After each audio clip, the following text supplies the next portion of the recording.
కేసీఆర్ చేసిన తప్పులకు బీఆర్ఎస్ రజతోత్సవ సభలో క్షమాపణలు చెప్పాలన్నారు కాంగ్రెస్ ఎంపీ చామల కిరణ్. ప్రజల దగ్గర దోచుకున్న సొమ్ముతో పార్టీ వేడుకలు జరుపుకుంటున్నారని ఆరోపించారు. రజతోత్సవాలు బీఆర్ఎస్ పార్టీకా టీఆర్ఎస్ పార్టీకా క్లారిటీ ఇవ్వాలన్నారు.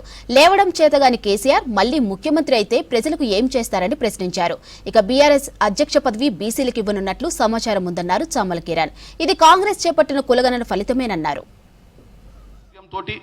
ఈ రోజు నువ్వు ఏదైతే తుపాకి రాముడు మాట్లాడుతున్నావు, మీ నాయన పిట్టల ద్వారా కూడా అదే మాట్లాడి తెలంగాణ ప్రజల్ని కన్విన్స్ చేసి గెలిచిండే అనుకుందాం. ఏమైంది? ఇంత ఉత్సవాలు చేసుకొని 10 లక్షలు 15 లక్షల మందిని చేసి ఆ స్టేజ్ మీదకి వెళ్ళి ఏం చెప్దాం అనుకుంటారు? దోసుకున్న విధానానికి చెప్దాం అనుకుంటారు. నేను ఒకటే అడుగుతున్నా, మీరు దోసుకున్న దానికి క్షమాపణ చెప్పండి.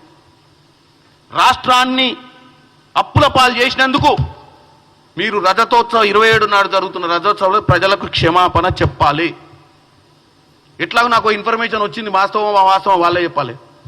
బీసీ కులగణన అయింది కాబట్టి రాష్ట్రంలో బీసీలకు మంచి సందేశం ఇవ్వాలని చెప్పి వాళ్ళు బీఆర్ఎస్ పార్టీ ఒక బీసీ అధ్యక్షుని ఇవ్వాలని ఆలోచన వచ్చినట్టు మాకు ఇన్ఫర్మేషన్ ఉంది. చేయండి, మంచిదే.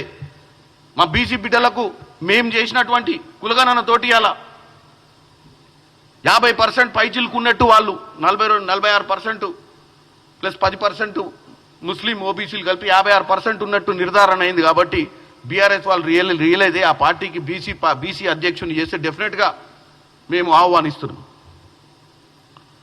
కాకపోతే మీరు డెఫినెట్గా మీరు చేసినటువంటి దౌర్భాగ్య పాలన మీద క్షమాపణ చెప్పాల్సిన అవసరం ఉంది. మిగులు రాష్ట్రంగా ఉన్న రాష్ట్రాన్ని మా చేతిలో పెట్టినప్పుడు అప్పుల రాష్ట్రంగా పెడితే మేము సంవత్సరం మీద 6 నెలల పాలన మేము చేస్తుంటే మేము జనానికి సన్నబియ్యం పెడితే ఓర్వలేరా?